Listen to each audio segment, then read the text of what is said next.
റൂമിലെ മേശപ്പുറത്ത് കുന്നുകൂടി കിടക്കുന്ന CA പഠന പുസ്തകങ്ങളിലേക്ക് നോക്കി അമൽ ഒരു ദീർഘശ്വാസം അയച്ചു. വീണ്ടും ഒരു പരാജയം കൂടി അവനെ തേടിയെത്തിയിരിക്കുന്നു. വലിയ കമ്പനിയിലെ നല്ല ശമ്പളമുള്ള ജോലി ചെയ്യുന്ന തൻ്റെ ഭാര്യ അഞ്ജലിയെ അഭിമുഖീകരിക്കാൻ അവന് ഭയം തോന്നി. പ്രണയിച്ച് വിവാഹം കഴിക്കുമ്പോൾ അവർക്കിടയിൽ ഒരു കരാറുണ്ടായിരുന്നു. നീ CA വിജയിക്കുന്നത് വരെ എല്ലാ ചിലവുകളും ഞാൻ നോക്കിക്കോളാം.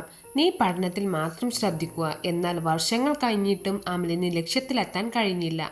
കഴിഞ്ഞ കുറച്ചു നാളുകളായി അഞ്ജലിയുടെ പെരുമാറ്റത്തിൽ വലിയ മാറ്റങ്ങളുണ്ടായിരുന്നു. അമലിൻ്റെ സാന്നിധ്യം പോലും അവളെ അലോസരപ്പെടുത്തി.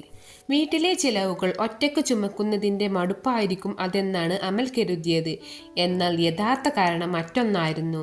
തൻ്റെ ഓഫീസിലെ പുതിയ സ്റ്റാഫായ രാഹുലുമായി അഞ്ജലി മാനസികമായി അടുത്തിരുന്നു. രാഹുലിൻ്റെ പണവും ആഡംബര ജീവിതവും ഉയർന്ന പദവിയും അമലിൻ്റെ തൊഴിലില്ലായ്മയുമായി അവൾ താരതമ്യം ചെയ്യാൻ തുടങ്ങി. പരാജയപ്പെട്ട ഒരുവൻ്റെ കൂടെ ജീവിക്കുന്നതിനേക്കാൾ നല്ലത് രാഹുലിനൊപ്പമുള്ള സുരക്ഷിതമായ ജീവിതമാണെന്ന് അവൾ ഉറപ്പിച്ചു. ആ സൗഹൃദം പെട്ടെന്ന് തന്നെ പ്രണയമായി മാറി. ഒരു ദിവസം രാത്രി അമൽ പഠിച്ചുകൊണ്ടിരിക്കെ അഞ്ജലി അവൻ്റെ മുറിയിലേക്ക് കയറി വന്നു. അവളുടെ കയ്യിൽ ഒരു കവറുമുണ്ടായിരുന്നു. എനിക്ക് ഡിവോഴ്സ് വേണം, പെട്ടെന്ന് തന്നെ വേണം. വ്യത്യാസമൊന്നുമില്ലാതെ അവൾ ആ കവർ മേശപ്പുറത്ത് വെച്ചു. അത് വിവാഹമോചനത്തിനുള്ള നോട്ടീസായിരുന്നു. അമൽ ഞെട്ടിപ്പോയി. അഞ്ജലി, നീ എന്താ ഈ പറയുന്നത്? പരീക്ഷകൾ പാസ്സാകാൻ ഞാൻ പരമാവധി ശ്രമിക്കുന്നുണ്ട്. നീ തന്നെയല്ലേ പറഞ്ഞത്? അവൻ പറഞ്ഞു തീർക്കും മുൻപേ അവൾ തടസ്സപ്പെടുത്തി. പഠിച്ച് ജയിക്കാൻ നിനക്ക് കഴിയില്ല അമൽ. ഒരു ജോലിയുമില്ലാത്ത നിന്റെ ചിലവ് നോക്കി ജീവിക്കാൻ എനിക്കിനി വയ്യ. എനിക്ക് നല്ലൊരു ജീവിതം വേണം. നീ ഇതിൽ ഒപ്പിട്ടു തരണം. അതാണ് രണ്ടുപേർക്കും നല്ലത്. അവളുടെ വാക്കുകളിലെ കടുപ്പവും പുതിയ പ്രണയത്തിൻ്റെ നിഴലാട്ടവും അമൽ തിരിച്ചറിഞ്ഞു. യാചിച്ചു നേടുന്ന സ്നേഹത്തിന് ആയുസ്സില്ലെന്ന് മനസ്സിലാക്കിയ അവൻ വിറക്കുന്ന കൈകളോടെ ആ പേപ്പറിൽ ഒപ്പുവെച്ചു. തൻ്റെ പ്രണയവും ദാമ്പത്യവും തകർന്ന വേദന ഉള്ളിലൊതുക്കി ഒരു വാക്കുപോലും തിരിച്ചു പറയാതെ അവൻ ആ വീട്ടിൽ നിന്നും ഇറങ്ങി നടന്നു. ആ നിമിഷം അവൻ്റെ മനസ്സിൽ സങ്കടമല്ല, മറിച്ച് എങ്ങനെയെങ്കിലും ജീവിതത്തിൽ വിജയിച്ച് കാണിക്കണമെന്ന കടുത്ത ഷാഠ്യമായിരുന്നു ബാക്കിയുണ്ടായിരുന്നത്. വിവാഹമോചനത്തിന് ശേഷം അമൽ ആ നഗരത്തിൽ നിന്നും അഞ്ജലിയുടെ ഓർമ്മകളിൽ നിന്നും ദൂരേക്ക് മാറി താമസിച്ചു. വലിയൊരു ശൂന്യത അവനെ വിഴുങ്ങാൻ നോക്കിയപ്പോഴൊക്കെയും അഞ്ജലി തനിക്ക് നേരെ എറിഞ്ഞ പരിഹാസ വാക്കുകളാണ് അവന് മുന്നോട്ട് പോകാൻ കരുത്ത് നൽകിയത്.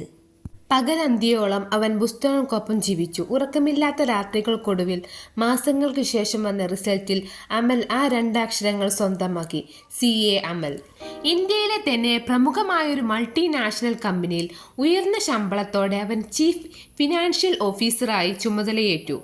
അതേസമയം അഞ്ജലിയുടെ ജീവിതം അവൾ വിചാരിച്ചതുപോലെ ആയിരുന്നില്ല.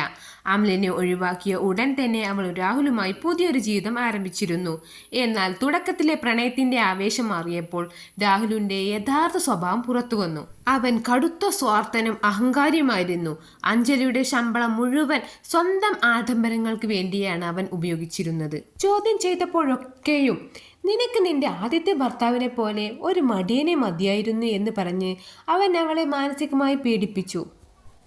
ഒരു ദിവസം അഞ്ജലി ജോലി ചെയ്യുന്ന കമ്പനിയിലേക്ക് ഒരു പുതിയ ഓഡിറ്റിംഗ് ടീം എത്തി.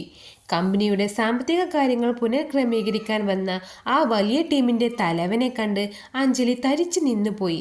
അത് സ്യൂട്ടും കോട്ടും അണിഞ്ഞ് ആത്മവിശ്വാസത്തോടെ നടന്നു വരുന്ന അമലായിരുന്നു. കമ്പനിയിലെ സഹപ്രവർത്തകർ അവന് ചുറ്റും ബഹുമാനത്തോടെ നിൽക്കുന്നത് അവൾ ദൂരെ മാറി നിന്ന് നോക്കി നിന്നു. അമലിൻ്റെ നോട്ടം അഞ്ജലിയിലേക്ക് നേരെ നീണ്ടു. പക്ഷേ ആ കണ്ണുകളിൽ പഴയ പ്രണയമോ ദേഷ്യമോ ഉണ്ടായിരുന്നില്ല.